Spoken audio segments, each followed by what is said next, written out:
Welcome to another episode of AhHa Moments. I'm joined with Hans and Kevin over here. How you doing? Good. How are you? Dude, never been better. Oh, that's good, Kev. Fantastic. Episode 4. I think it's 5. I think it's 5. 5. We're getting closer to our goal. What was it to get them all percent? Shooting for 20. 20 episodes or so. Really excited for today. We have a super special guest, which we're going to get to in a moment. We are honored. Well, we had a lot of feedback that having a guest last time was good. I think like people Jake. I think people want. Yeah, people love Jake. They asked, Jake asked us if he could be on for a while, and he said, "Can I be a special guest?" And we're like, "No, you can be guest." And if people ask you back, and we heard quite a few people, mostly from Kosovo, that said they'd want Jake He's back. almost at special guest status. Right. Yeah, I'm excited. Today I think today we have an actual special guest. Yeah, we do. A lot happened since the last episode. First of all, Thanksgiving, my favorite holiday. How was your Thanksgiving? Love Thanksgiving. Yeah. Gifts, football, friends. Oh wait, no gifts. That's the best part. Kevin, you strike me like somebody probably did a 5K turkey trot or something. We did a turkey trot. Don't forget, though, Black Friday, one of my favorite holidays. The day after Thanksgiving, got to get those deals. Is that why we have so many more flat screens in the office? We have so many TVs right now. It's fantastic. They just practically give them away. Hans, I know you're a big turkey guy. What'd you do this year? We went up to Minneapolis. It was fourth generation of my family hosting Thanksgiving, so I had 60 plus. My wife's family did about 70 plus down in Peoria. It was a great time. That's nice. Good time. Kev, what'd you do after the 5K? We bounced around a lot of different family dinners, lunches, breakfasts, a lot of kids and cousins. We just had a great time. Any risotto for breakfast? No breakfast risottos. Okay, that's stuck good. to the traditional pilgrim food of bacon, eggs, etc. Love it. That story would be wonderful in a different episode. I got to fry a turkey, by the way, this time. Thank you for your turkey fryer. You fried a turkey. By far the best turkey thing I've ever So had. good. Not because I did it, because I think anything fried just tends to work out. It's 50 minutes and you're done. So all right. Couple of things that have also happened since this whole thing, okay? Yeah. Political ads are gone. Thank goodness. Thank goodness. I miss them a little bit. Do you really? Yeah, I was entertained. I feel like I never miss ads until some election happens. And I'm like, oh, I want regular ads back. Like they were wonderful. The other thing is we've been traveling a lot as usual. And I thought we'd start with some TSA tips this time around. TSA tips. Let's do it. Okay. I think I'm reaching 130 flights this year. And I feel like I'm qualified and similar. I think we all had a lot of flights. And going through TSA may be probably the biggest thing that makes a big difference. Which I think, we talk, O'Hara does a really good job. O'Hara does a good job. Midway does a great job. Midway's great. I think we got...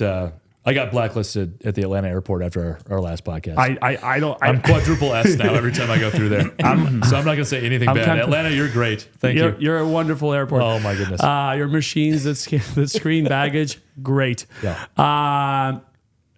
Couple tips. Yeah. Okay. Here we go. When you pull up with your boarding pass, have your ID ready. It's what they need 99% of the time. The sign says that. The sign says it. They actually yell it. Okay, that's a good one. It's winter. Yeah. Take off your coat and stuff before you get to the line as you're waiting in line. That's helpful. Alban, sometimes you've taken your shoes off even though you're in TSA pre, and we've had several TSA pre members kind of yell at you. What would a tip be for these people? Not the TSA officers. The other people are like, oh, No, you don't people need going through the TSA pre line. Yeah, I'm like, guys, my shoes have metal in them, right? Yeah. And if you have metal in your shoes, take them off because you're going to set off the thing and you have to start all over and everybody else is stuck behind you, which brings me to my next point.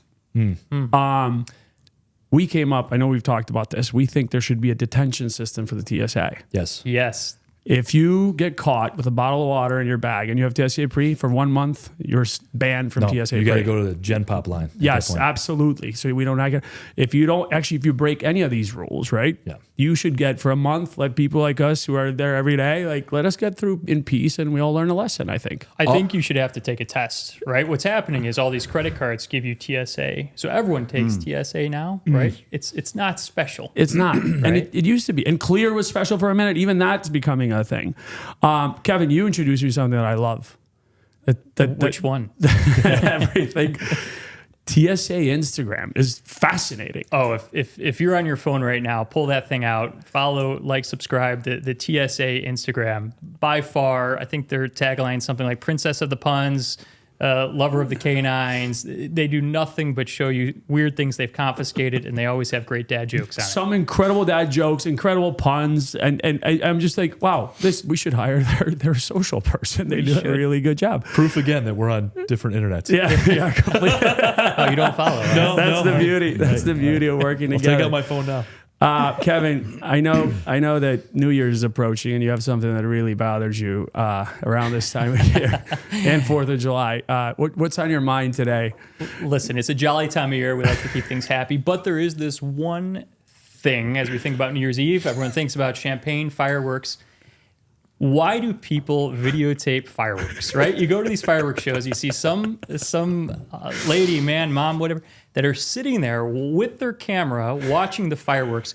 Are you ever going to go back and watch that? Ever? Like, I feel like we should run a poll to see if anybody's ever gone back and watched a video of the fireworks after they were going to the fireworks. I will tell you no. Right? And think about if you get pulled over to someone's house and they pull out their phone and show, let me show you this great video. The fireworks. The fireworks. Oh, yeah. The Naperville fireworks. That's Hans, I hear you have a good New Year's Eve story. Well, I have a great story. You guys know I like to mess with people a little bit. And so I've got a good friend who had an apartment, one of those south side of Chicago high rises. You could see the fireworks on New Year's. Oh, fantastic. And we're at his house. There's about 40 of us over there. We're having a good time. Champagne's popping.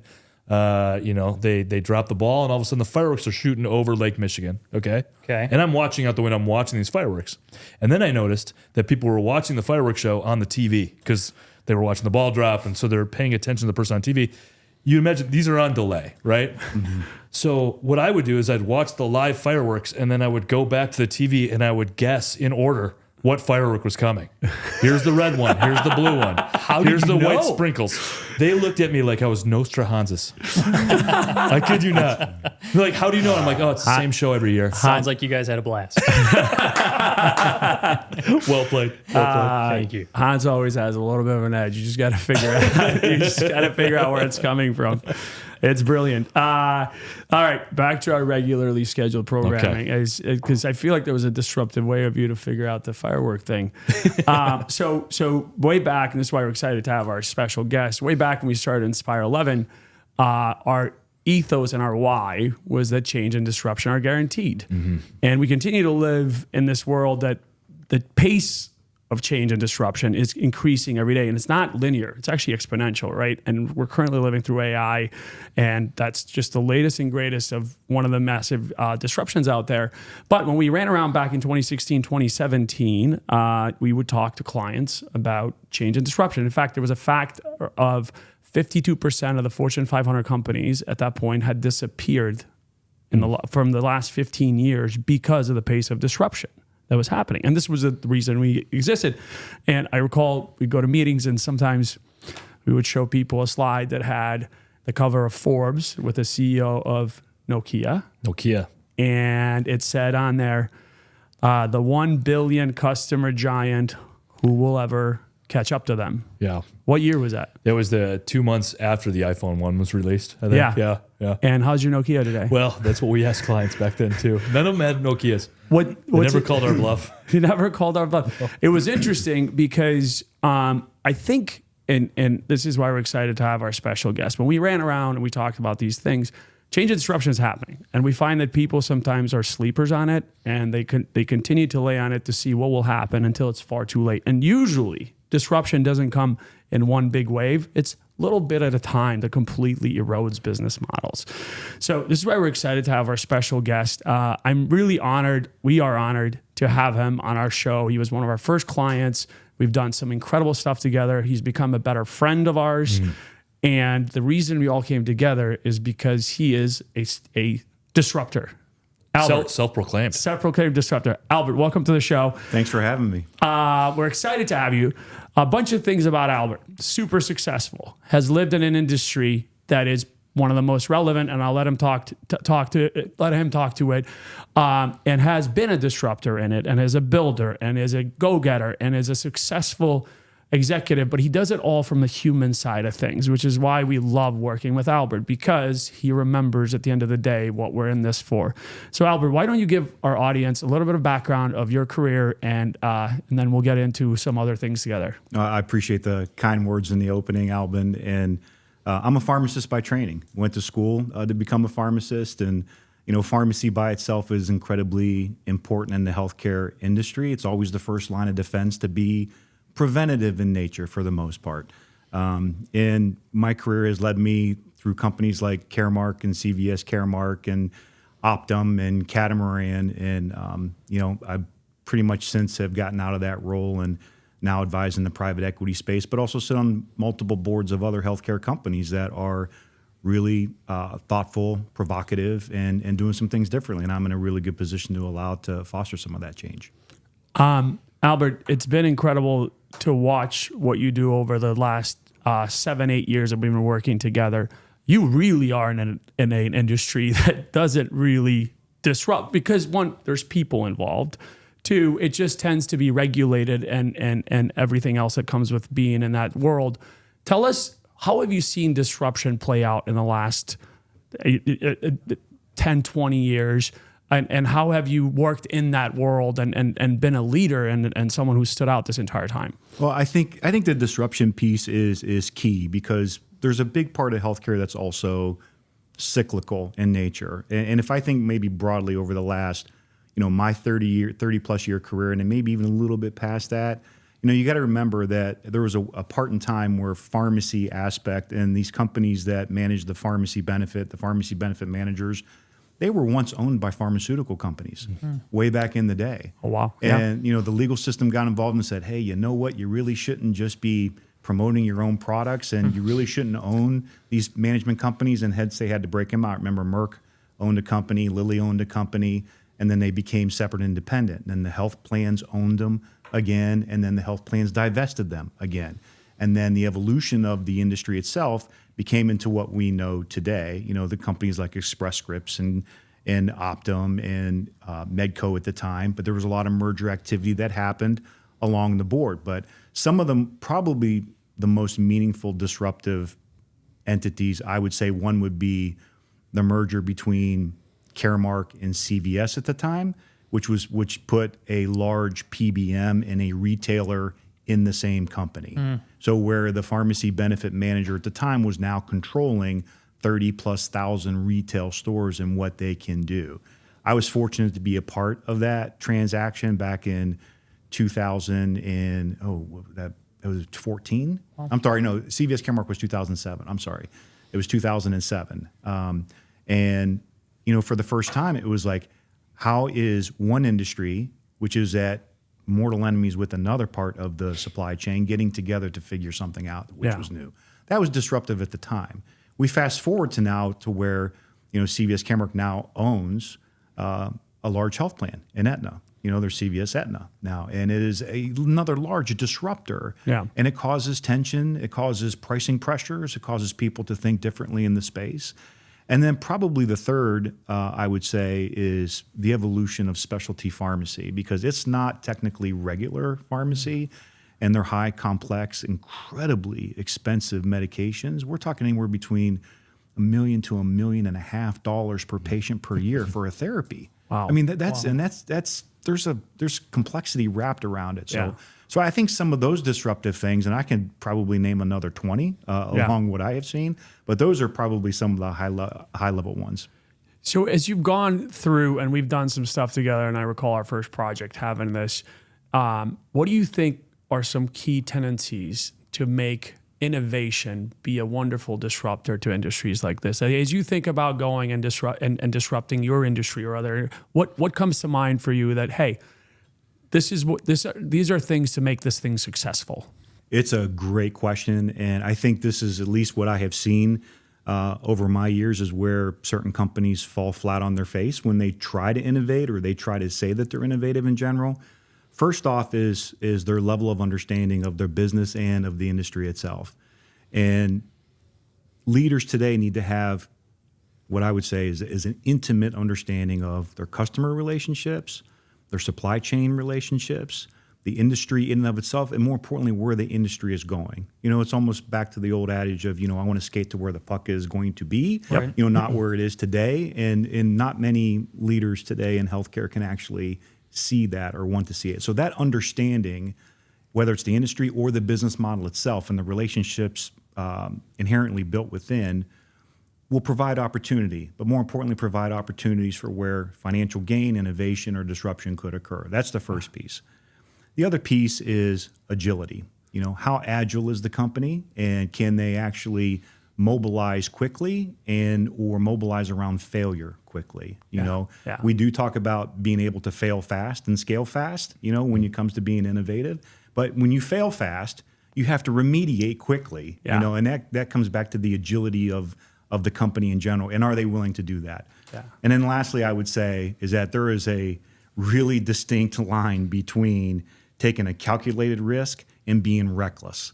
And that is incredibly important because you can't be innovative without taking risk in the business today. And we know some risks are going to cause failure, and failure is okay. But again, fail fast, be agile, remediate, and then move on from there. And I think so too often, healthcare broadly, in broad strokes, has become so complacent and so dependent upon its legacy infrastructure and business acumen that it's much harder to innovate than it is to change that existing infrastructure that generates a fair amount of profit, a fair amount of healthcare coverage, et cetera, and a lot of complexity wrapped around in it.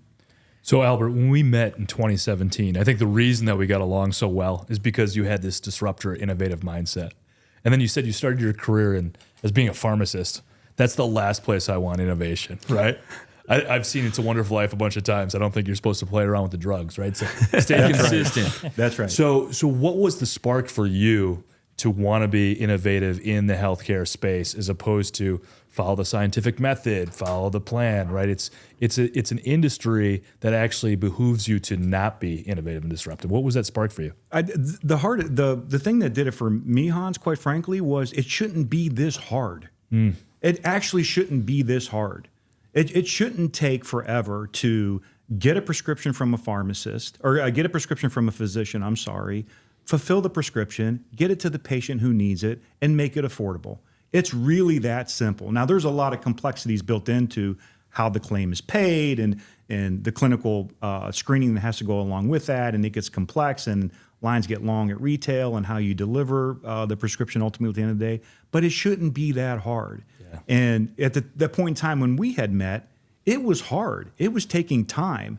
And we're dealing with billions of pharmacy transaction claims in the United States today, which back then, 17, I'm going to guess here, it was probably around a $400 to $500 billion U.S. marketplace, for prescription pharmaceuticals at that time in the U.S. alone. Yeah. It's a lot. It's a healthy part of the industry ecosystem. Yeah. And it was complicated. And for me, I just said, there's no way that it needs to continue to be this complicated. Okay. So I remember when we met, it's like, here's what we're going to do. I got all these claims.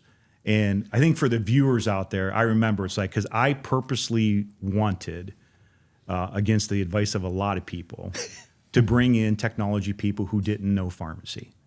And it was important because I could teach you the pharmacy aspect. I can teach you the claim, but what I wanted was thoughtful, really meaningfully provocative consultants that were engaging from a strategic level, but also from an intuitive level on what we can do with all the data that we have.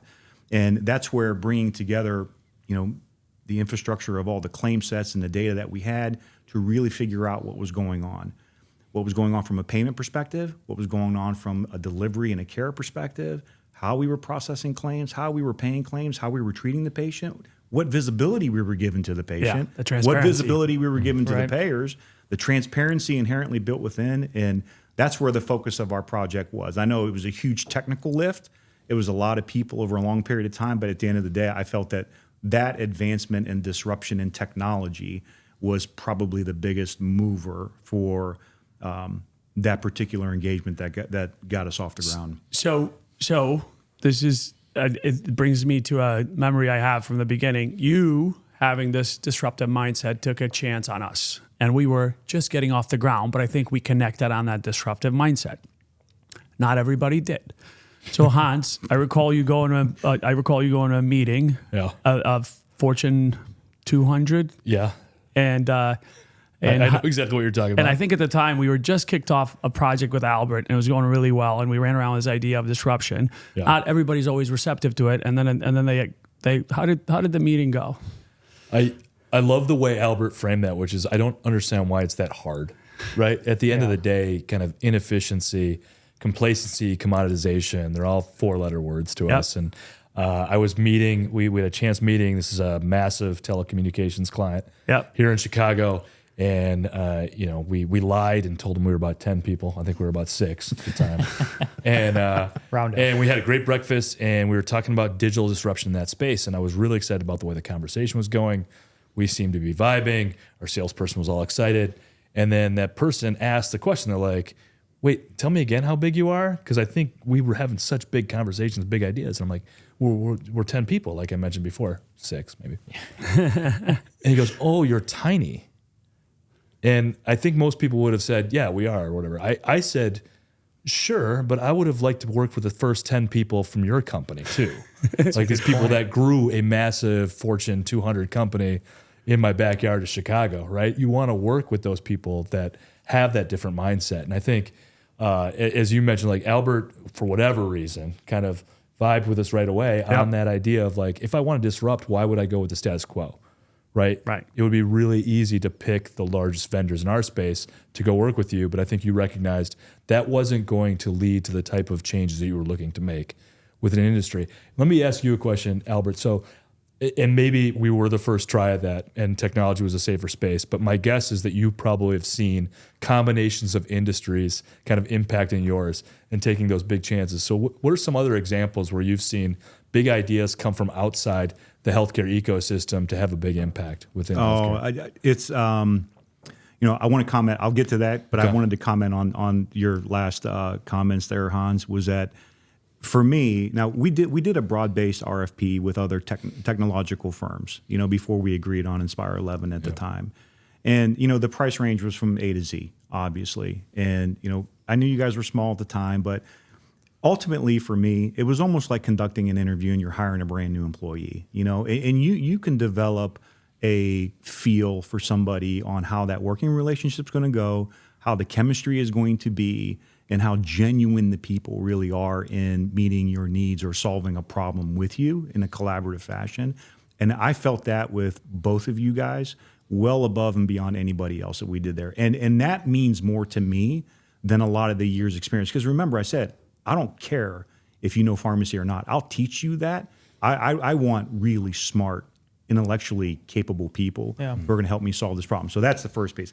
To close the loop on your thought. The second piece on the outside disruptive aspect of it is, I think in terms of pharmacy itself, pharmacy, has evolved into a point where the industry itself is trying to put pharmacy back into the pharmacy equation as a provider. For the longest period of time, they were the most trusted provider in healthcare, above nurses and above doctors. It's because you're going to get your prescription. It makes me feel better. It's an immediate, tangible result in most cases, and I believe what they're telling me. Even if my insurance is wrong or my insurance could be better, they'll tell me about it, or they're going to help me get better at some point in time. So part of that was coming into play. One area of that was the evolution of telemedicine into healthcare. Interesting. Now that we're trying to solve this issue of affordability and accessibility of healthcare, telemedicine became a viable instrument to provide better healthcare, and pharmacists were involved with it. We, in particular, in this one specialty pharmacy I was working for, we were able now to counsel and instruct patients on how to use self-injectables or educate a caregiver on how to administer drugs through telemedicine, where they couldn't actually maybe have the means to drive to a pharmacy to get there or wait in line for that. So telemedicine was a huge evolution for the space, and it currently still is today. I mean, it's evolved now from just even some of that, lower level conversational piece between pharmacists and patients now to you can actually do certain visits with your physician without even going to see the physician face to face now. You mentioned, Albert, about skating towards the puck, and I think this is a great example of where things are starting to go. Are there some other trends that you're seeing in healthcare, and what are some of those big trends on where things are going? We are curious and also somewhat fearful around the applicability of AI into healthcare today. I'm a huge fan of it. I mean, because I think it is going to be massively disruptive to the space. And when I say massively disruptive, there's areas for immense opportunity and efficiency improvements from there. There's also an element of, increased fraud, waste, and abuse that occurs with the system in general. We're always going to have bad actors with any technology or any evolution of disruption that occurs. We're going to see that. But hopefully the good outweighs the bad piece. But I'm super curious to see how AI is being applied. It's being applied in some aspects today, but probably not to the breadth and magnitude where it could to be, super empathetic and super, proficient in healthcare. I think this time next year that we will be having this conversation, and there because of AI, I think we're just starting to see the crazy amount of disruption that'll happen, not just in this industry and everywhere. Albert, I think one of the things that makes you unique, and I think why we also clicked, is to do disruption innovation. We believe that it doesn't always have to be this massive brand that's done it. We actually think it should be just like you, maybe potentially people who haven't been in that industry. And you took a chance on us, and we did all this stuff together. What was really also unique was you took this chance on us with a small organization. We did something really cool there, completely transformed it. And then we took the same thing to a much larger organization. And we find ourselves at times, and I think this was no exception to your experience of people, large organizations specifically. And I think to your point, you said earlier, there's complacency. People are afraid to take a risk. And do you think the risk was worth the reward? And how do we get other people to think through innovation is scary, but it's also necessary.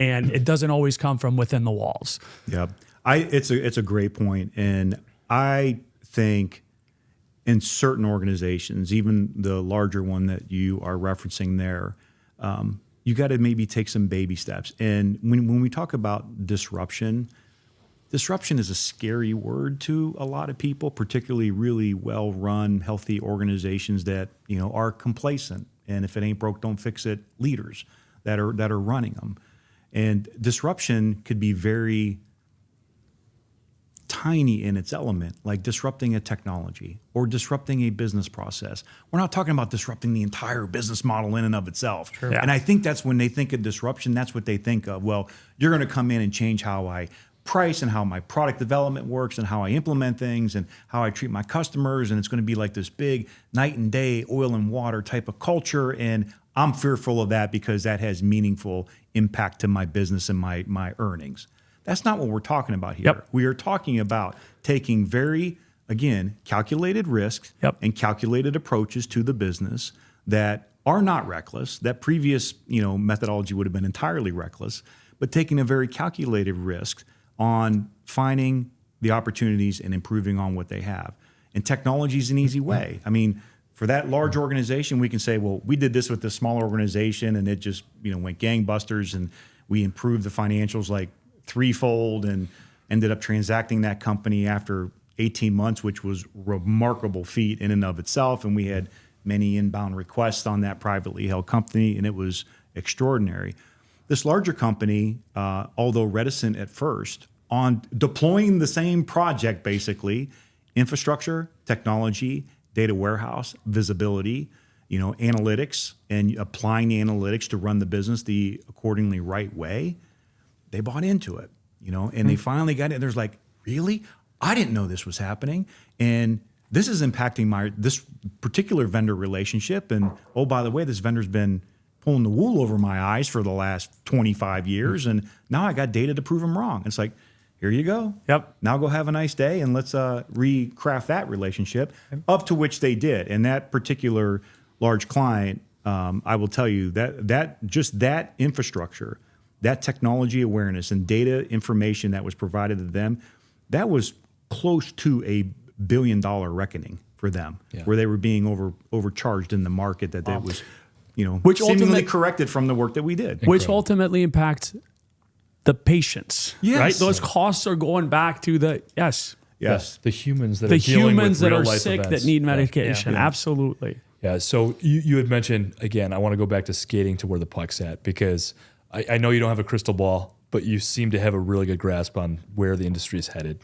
And the way that we look at kind of the great disruptions and innovations in any space when you apply technology, it's usually access and then use of information. So if you think about it, back in the day, right, Gutenberg invents the printing press. All of a sudden, we have to teach people how to read. But now I can disseminate a bunch of knowledge. And then you get the computer introduced to the work environment, the internet. I truly believe that AI is kind of that next big thing. So if you could pick one or two use cases that you're super excited about, not as fearful, but excited about within the healthcare ecosystem with the use of AI, what would they be? I'm gonna stick with healthcare because this is incredibly important to me, and healthcare is very, very personal to all of us. Yeah. Whether it's ourselves or a loved one that we're close to. But again, I try to break this down as simple as I can, Hans, is that the evolution that I would like to see, and I don't know if AI or a combination of AI and some other technologies are part of it, is that we have got to get the information of healthcare into the hands of the actual consumers of healthcare. Yep. And this is the analogy that I like to make, is that every industry that you look at today, if it's the travel industry, when's the last time you talked to a travel agent? Right. You can go pick your own hotel. You can pick the points you want. You can pick the location, more importantly, the hotel you want to get to, and get a really, really good rate. You could shop the rate and figure it out. Renting a car, you don't even talk to the desk anymore. You just go to your Avis or Hertz and you find Grab your this space number. expensive asset and And drive out. and you go on everything, on all the process and the financials and the claims already processed. The same way with the music industry. I still love going to concerts. Monica and myself and Noah and his girlfriend Jenna went to see Brett Eldredge, the Christmas show here in Chicago this past great. Sunday. Extraordinary. Love seeing live music. But I stream a lot of it. Yeah. I don't buy records and albums or 8-track tapes anymore. Sorry, I'm dating myself. But at the end of the day, it's in the hands of the consumer. The consumer is in control of what they want. Yes. Think about a world in healthcare where all of us here, you can pick your doc, you can order your lab test, you can see your lab test, you can order your pharmacy, you can get it, you can talk to the doc, you can set up a telemedicine review if you want to, you can have affordable, accessible healthcare where the patient themselves are their own advocate. And it works. And that's where I think this kind of like next evolution, Hans, I would like to see, where I think people are really pushing really hard on it. But, that evolution is bumping up a very stodgy, archaic, I don't want to say complacent system, which is basically trying to turn the Titanic away from the iceberg. Yeah. Very, very slow, methodical turns that, may hit iceberg, maybe it won't. And I know for a fact that us and Albert and us together are working towards that world, because that is the ultimate where we need to get to. And there's been zero transparency in that world. What about you two? From a disruptive thing for 2025 as we look out, where do you think you see, whether it's AI or any industry, how they're going to be impacted? I did read that homework companies are going out of business because of AI. Sure. So like tutoring and help writing and everything. But where do you think you're going to see some really big disruption? I'll continue down that learning path, right? I have 2 young children in my life right now, and every time I sit there with them, I continue to think, how is their learning and education going to be different than mine was, 20, 30 years ago? Yeah. In the way they access information and knowledge and all those sorts of things, I think is going to be just remarkable. I think I remember Hans said when he went to Loyola, there was books in the library. Where do you see this thing? On paper? Well, yeah. When I was in Abacus 301, because I was advanced. You guys are the worst. I'll take it back to the healthcare space because I think it impacts all of us, and I think there's 2 different sides of the coin, and we deal this with a lot of our clients. I want to get to the point where we can automate the things that are automatable, so that we can free up creativity. So if you think about the brilliant minds that are doctors or pharmacists or researchers or scientists, most of their job, even our employees, is doing rote mechanical tasks that could be automated. Yes. So can I get to a point where if it's a simple procedure to me in a healthcare situation, why wouldn't I have a robot operate on me? Like, I don't want a doctor that maybe was hungover, or broke up with his girlfriend, or she had a bad day at work or whatever operating on me right now. Like, what I want is just a robot doing a simple thing. Yeah. But I want the creativity of the doctor that says, I've never seen anything quite like this before, and I'm going to bring all my brilliance to bear, along with this foundation that I have from something that's automated, to bring a new solution to light. That's what gets me really excited. That can be across any industry, but when I look at healthcare in particular, like, let's go cure cancer, like, let's go stop, disease. It's there, right? And we can utilize the technology at play to accelerate that process if we can get all the stakeholders together on the same page. Well, in that world, right, you're talking about a world where every individual, regardless of where they're around the world, have access to the best surgeon in the world. Yeah, right. right. And every surgeon is learning from each other, Yeah. and it's just a wonderful, wonderful That robot world. could even be a digital twin of the best surgeon out there. That's Yep. right. That's right. And it doesn't Like, matter. if everybody you're in- gets Dr. James Andrews for their knee surgery. That's It's right. like, That's right. yeah. But The, at minimum, give that information to the patient so the patient knows who is the best surgeon. That's If I have the resources to go find the best surgeon and go out of network or in network for my healthcare, I'll go. Like I said, I want to advocate for myself, but even today, Hans, there's the normal layperson patient won't even have access or even know who that is. It's a great point. I like that you bring it back to this, because I also think, as you're talking about, hey, I don't want people to spend time doing essentially mundane tasks. I remember back in when we worked on some precision economics platform, I learned that the PhDs, the data scientists who did research to develop different strains of things, spend 95% of their time gathering the data, 5% running models, right? That's useless. I say that as this. Innovation is scary, which is why I think sometimes people don't do it. And I remember when we sat and showed our team how to create a PowerPoint deck in 10 seconds using AI, there was people that came and said, hey, now you're replacing my job. We're like, no. We're taking the part away of the job of moving boxes around and things that we all hate doing. And we're leaving you time to do creative thinking on how do we leverage this technology to get better things done. On a lighter note, are there bad brain surgeons out there? Because I thought they were just ENT doctors. You don't get to work up here. Yeah, they're like, okay, you stick here. I don't think there's patients living to tell if their brain surgeon was bad or not. Albert, I have one selfish question for our organization. We're grateful you took a risk on us. Yes. We're grateful for everything we've done together. How has been your experience, would you say, working with our organization, and both good or bad? Well, I will first say there's no bad that has come from any of the projects that we have done, and we've done many of them.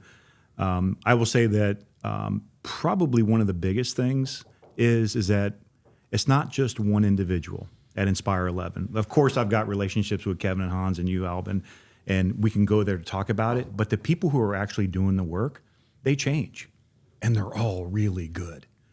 So I don't know what secret sauce you have on the training aspect of it, or kind of like the Inspire 11 mentality of how they engage and collaborate. But, I can't name all the people that we have worked with for the day-to-day project managers, but they have been exceptional, and they're fun people to talk to. They're honest people. I mean, one of the biggest things that I appreciate is the honesty. If this is going to cost more money than we need to, or it's going to be this level of risk that we've kind of miscalculated, tell me that. Like I said, it gets back to the agility piece. We'll reformat and we will remediate around that. But all too often, I get really sick and tired of talking to people, and they tell me what they think I want to hear, versus being honest with me and saying, this is what I really think you should do, and here's why. So I think, for me, it's probably been one of the most gratifying relationships, and it continues to be. I mean, I already have the next project in the back of my mind that we're thinking about moving on with. This is going to be fun. Good. Well, we have a pen and a contract. Yeah. I'll say this. We talked about this earlier today, so thank you for the kind words. We also, similar to when we started working with you, you reminded us that at the end of the day, when we're working in pharmacy, we're talking about lives and people.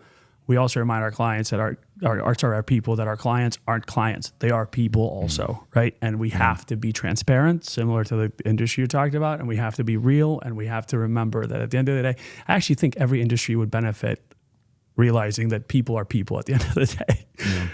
We are very grateful for you. We're grateful you came on our show. On a lighter note here to wrap it up, and before we get to the next episode, I'm something light that you're excited about next year. I'm going to just go ahead and say my Indiana Hoosiers are in their first college football playoff against Notre Dame. Congratulations. Thank you. We're a basketball school. A lot of football hoodies sold for the first time at IU right now. A lot of new IU football I didn't fans. even know they made them. I didn't know they made them. They took all those basketball hoodies and just replaced They basketball replaced with it football. and put a football in there. I am very excited for our team. Something light you're excited about for next year. Any one of you? The fireworks show on January 1st. Yeah, I'll show you some videos. Albert? Albert? I'm just excited for just every day. That is it. You know, I think there's huge opportunity for the world to get into a better place, and some more merger and acquisition activity that's going to continue. And I think hopefully more disruptors that actually start changing some of the legacy stuff that we're sick and tired of. Yeah. I love it. I'm most excited about episode 6 because it's probably going to be next year. And here's the thing. Our last episode was about how lucky are you, and if I could name 2 people that have impacted our company more, I would have said Jake and Albert. So to have our first 2 guests be kind of 2 people that really changed the trajectory of our firm and took a chance on us, and I think felt lucky, but also put the hard work in as well. It's a great representation of what we're trying to do. So excited to see everybody in the new year. And I don't know. I'm pumped. I'm pumped too. Thank you all for joining us. Happy New Year and happy holidays to everybody. We're excited to come back. Albert, thank you. We're forever My grateful. pleasure. And we look Thank you, forward to guys. disrupting Thank you. together. All right. Thank you so much. Another one. Take care.